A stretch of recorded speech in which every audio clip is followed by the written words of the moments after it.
554 railway స్టేషన్లను ఎంపిక చేసుకుని ఆంధ్ర రాష్ట్రంలో 72 రైల్వే స్టేషన్లను సెలెక్ట్ చేస్తే దాంట్లో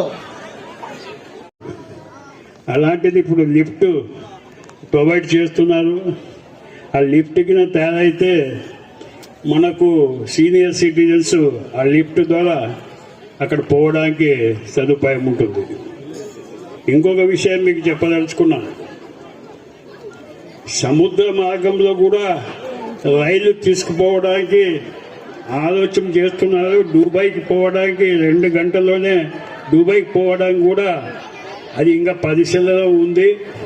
అది కూడా త్వరలో సముద్రం లోపల నుంచి పోతుంది రైలు.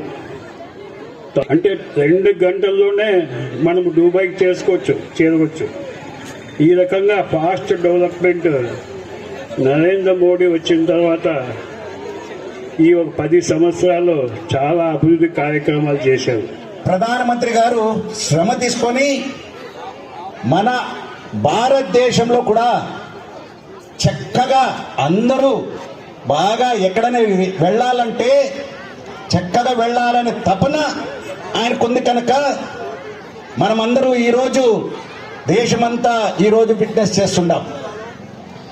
ఇంతకుముందు ప్రకాష్ జైన్ గారు చెప్పినట్లు సీనియర్ సిటిజన్ చాలా ఇబ్బందికరం ఉంది. మనం చాలాసార్లు